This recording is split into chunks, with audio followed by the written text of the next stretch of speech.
Good afternoon from the press box at Stevenson Stadium. I'm Veronica Kovac, here to bring you Behind the Whistle, the Stevenson High School Coaches Show on the Stevenson Broadcast Network. During each episode, we have the opportunity to sit down and talk with a different head coach here at Stevenson. On this episode, we are lucky enough to be able to talk to varsity cross-country coach Don Proft. Coach Proft, thank you for joining us today. My pleasure. Okay, so you have been coaching at Stevenson since 1992 and have been the girls cross-country coach since 1999. What is your background and with what initially brought you to Stevenson?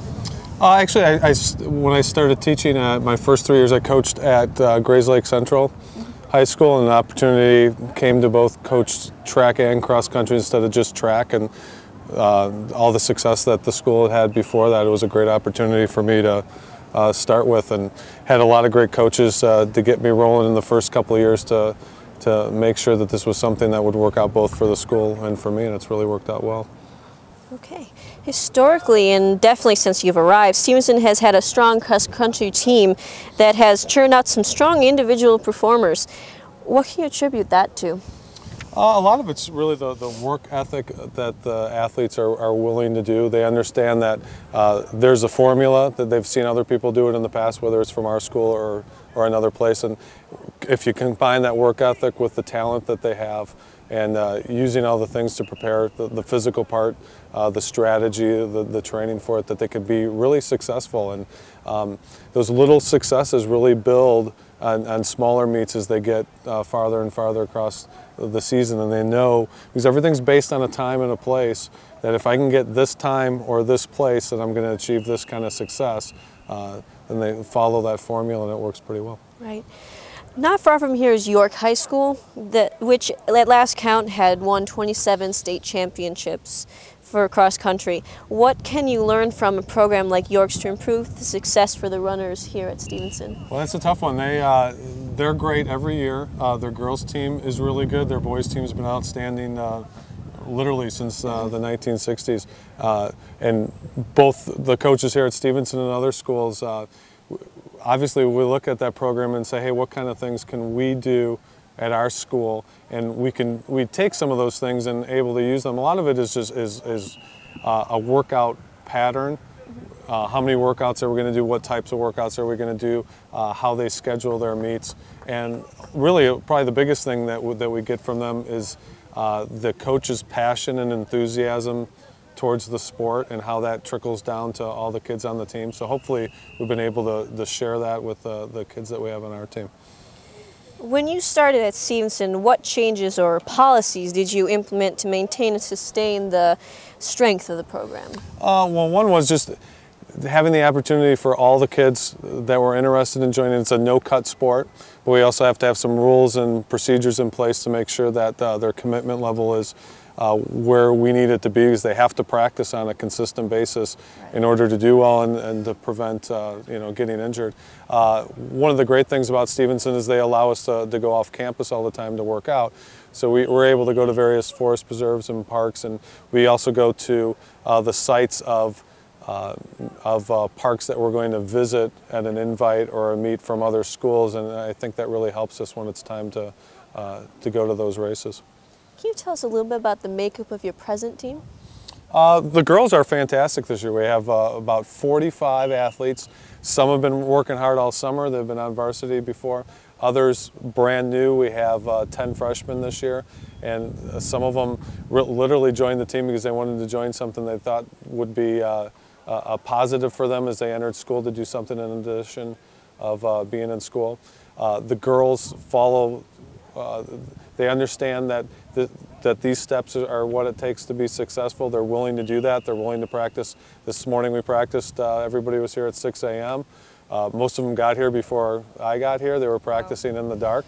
And they know that we're able to set this up and they'll be successful, but at the same time that we're going to have fun doing it. And at the end of the season, I want to make sure that everybody's had a positive experience, that they enjoyed being on the team. Who are the newcomers who people should pay attention to? Jessie Goldberg is a freshman this year, whose brother is one of the best athletes on the boys team, and she's done really well.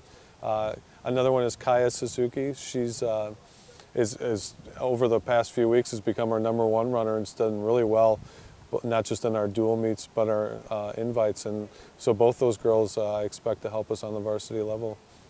Great. What goals have you set for your team, or has the team set for itself this year?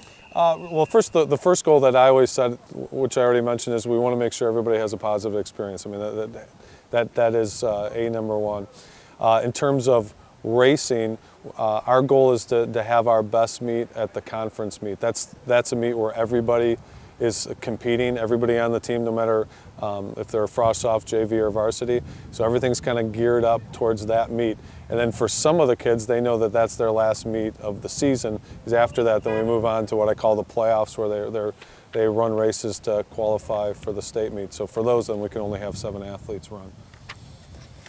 I understand that cross country is different from other sports. How do you and your staff get the team ready for a match against a particular opponent? Are there film sessions, or do you have coaches scout out other teams? Or well, one of the biggest differences is that a lot of our coaching is before the gun goes off.